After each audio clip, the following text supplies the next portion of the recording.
আজকের ভিডিওটিতে আমরা নবম দশম শ্রেণীর দ্বিতীয় অধ্যায় সেট ও ফাংশন এই অধ্যায়ের অনুশীলনী 2.1 এর ম্যাথগুলো সলভ করার চেষ্টা করব। আজকের ভিডিওটিতে আমরা যে 1 নম্বর ম্যাথগুলো আছে এগুলা সলভ করব। পর্যায়ক্রমে আমরা প্রত্যেকটা ম্যাথের সলভ দেব। তো আশা করি তোমরা আমাদের সাথে থাকবে। তো চলো শুরু করা যাক আজকের লেকচার ভিডিও। তো আমরা যদি প্রথম যে ম্যাথটা আছে এটা একটু খেয়াল করি। এখানে কি আছে, আমাদের কি বলছে তালিকা পদ্ধতিতে প্রকাশ করতে বলছে। আচ্ছা, তাহলে এটা যদি আমরা প্রথম দাগটা একটু দেখি, এখানে কি আছে, x belongs to n যেন x স্কোয়ার গ্রেটার দেন 9 এবং x কিউব লেস দেন 130। আচ্ছা, তাহলে এই ম্যাথটা যদি এখন আমরা একটু খেয়াল করি। আচ্ছা দেখো, এখানে কি বলছে, আমার x এর ভ্যালুগুলা n এর ভিতরে থাকবে। n মানে কি স্বাভাবিক সংখ্যা, এবং x স্কোয়ারের ভ্যালুগুলা কি হবে 9 এর থেকে বড় হইতে হবে, এবং x কিউবের ভ্যালুগুলা 130 থেকে ছোট হইতে হবে। তাহলে যদি আমরা x এর ভ্যালুগুলা ধরে নেই, তাহলে দেখো যদি x সমান 1 হলে, যদি 1 চিন্তা করি, তাহলে কি 1 স্কোয়ার মিনস কত 1, এটা কি লেস দেন 9, এবং 1 কিউব 1, এটা কি লেস দেন 130। দেখো এটা কিন্তু মানছে যে এক্স কিউবের ভ্যালুটা 130 থেকে কি ছোট হয়েছে, এটা মানছে। কিন্তু এটা কি মানছে, এটা কি হয়তো হতে হবে এক্স স্কোয়ারের ভ্যালুটা 9 থেকে বড়। যেহেতু এটা কি বড় না, তার মানে কি শর্ত মানে নাই। তার মানে এটা আমরা কি লিখবো, গ্রহণযোগ্য নয়, গ্রহণযোগ্য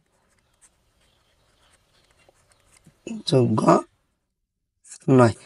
আচ্ছা, এটা যদি x সমান 2 হয়, তাহলে কি হইতেছে 2 স্কোয়ার মানে কত হইতেছে 4 কি 9 এর থেকে ছোট, এবং তাহলে 2 যদি আমরা কিউব করি কত হয় 8, এটাও কি 130। সেম ভাবে দেখো, এটা কি শর্ত মানছে কিন্তু এটা শর্ত মানে নাই, তার মানে কি এটাও গ্রহণযোগ্য নয়। আচ্ছা, এরপরে যদি আমরা দেখি খেয়াল করে, x সমান যদি আমরা 3 চিন্তা করি, x ইকুয়াল যদি 3 হয়, তাহলে দেখো কি হইতেছে এক্স স্কোয়ার মানে কি 3 স্কোয়ার মানে 9, এটা কি 9 এর সমান, তাই তো। কিন্তু আমাদের বলছে কি এক্স স্কোয়ারের ভ্যালুটা কি 9 এর থেকে বড় হইতে হবে, এবং 3 যদি আমরা কিউব করি তাহলে কত হয় 27। এটা কি শর্ত মানতেছে না, কারণ এই দুটা সমান হয়েছে। এখন যদি আমরা x ইকুয়াল 4 চিন্তা করি, তাহলে কি হইতেছে x স্কোয়ার ইকুয়াল 4 স্কোয়ার কি 16। দেখো এটা কি 9 এর থেকে বড়, তার মানে কি এটা শর্ত মানতেছে। এবং x কিউব মানে কি 4 কিউব, 4 এর কিউব করলে কত হয় 64 মেবি। গুণ করি 4 6 24, 4 2 6 64, হ্যাঁ। তাহলে এটা কি 64। দেখো তো এটা কি দুইটা শর্তই মানতেছে, মানে এক্স স্কোয়ারের ভ্যালুটা কি 9 এর থেকে বড়, এক্স কিউবের ভ্যালুটা কি 130 থেকে ছোট। তার মানে এটাকে আমরা কি লিখবো, এটাকে আমরা লিখবো শর্ত মানে।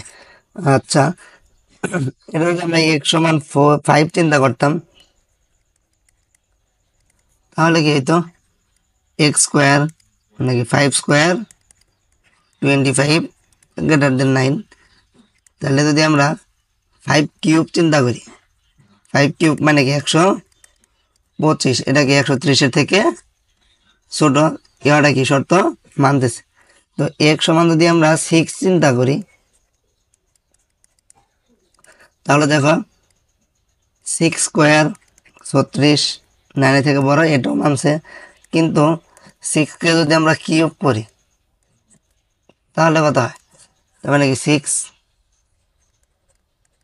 36 6 6 36 6 3 3 6 18 3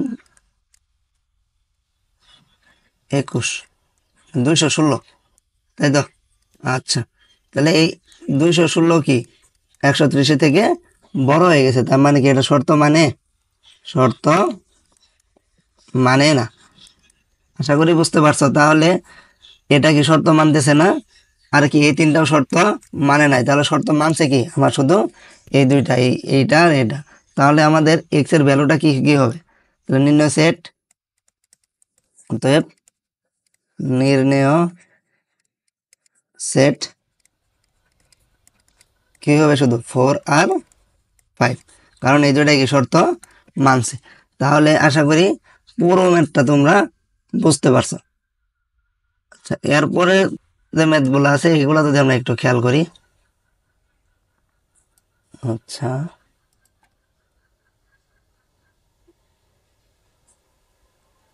দেখো খ নাম্বার যে ম্যাথটা আছে এটাও কি সেম ভাবে করা লাগবে। এটা তোমাদের জন্য হোমওয়ার্ক থাকলো, এটা তোমরা করে কমেন্ট বক্সে জানিয়ে দিবে। যদি কেউ না পারো তাহলে তাও জানাবে, আমরা এটা করে দেব। এখানে কি বলছে? X belongs to Z. Z বলতে কি বুঝি আমরা? পূর্ণ সংখ্যা। তার মানে কি আমাদের প্লাস এবং মাইনাস দুইটা মান নিয়ে কি ম্যাথগুলা করা লাগবে। মানে যদি আমরা 1 চিন্তা করি তাহলে একবার কি +1 আর একবার কি -1 ধরে ম্যাথগুলা করা লাগে। আশা করি তোমরা নিজেরাই পারবে। আচ্ছা, এর পরবর্তীতে ম্যাথটা আছে গ নাম্বার। এটা যদি একটু খেয়াল করি, x belongs to Z, x belongs to N. তার মানে এক্স এর মানগুলা কি স্বাভাবিক সংখ্যার ভিতরে থাকবে, এবং এক্স কি বলছে 36 এর গুণনীয়ক এবং 6 এর গুণিতক। তাহলে দেখো এই ম্যাথটা যদি আমরা সলভ করি তাহলে এক্স এর ভ্যালুগুলা কি কি কার কার ভিতরে থাকবে? 36 এর গুণনীয়কের ভিতরে এবং 6 এর গুণিতকের ভিতরে। তাহলে এই ম্যাথটার জন্য আমাদের প্রথমে কি নির্ণয় করতে হবে? 36 এর গুণিতক, 36 এর গুণনীয়ক। তাহলে 36 এর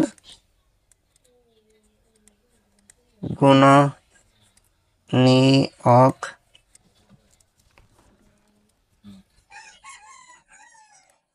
গুলো হলো, দেখো 36 এর গুণনীয়ক গুলো কি কি? 1 গুণন 36, 2 গুণন 18, 3 গুণন 12, 4 গুণন 9, 6 গুণন 6।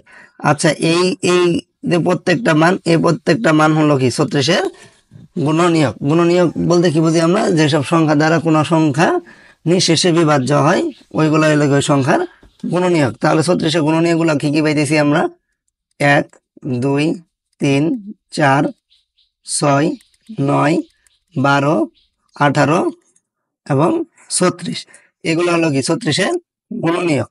আবার কি বলছে? 6 এর গুণিতক। 6 এর গুণিতক যদি আমরা নির্ণয় করি তাহলে 6 এর গুণিতক গুলো কি কি? 6, 12, 18, 24, 30, 36। আচ্ছা দেখো 36 পর্যন্ত আমরা নির্ণয় করলাম গুণিতক গুলো। এরপরে তো গুণিতক যাইতে থাকবো। আমরা গুণিতক গুলা কি?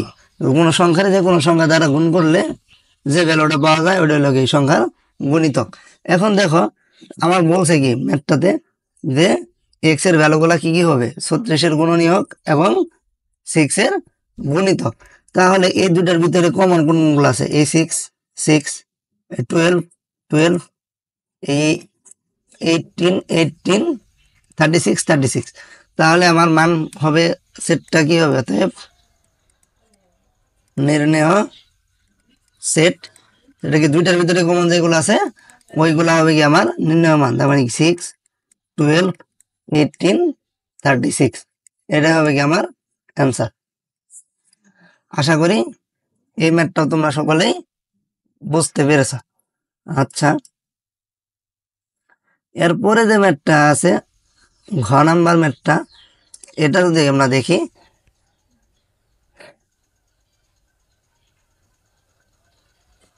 ঘ নাম্বার,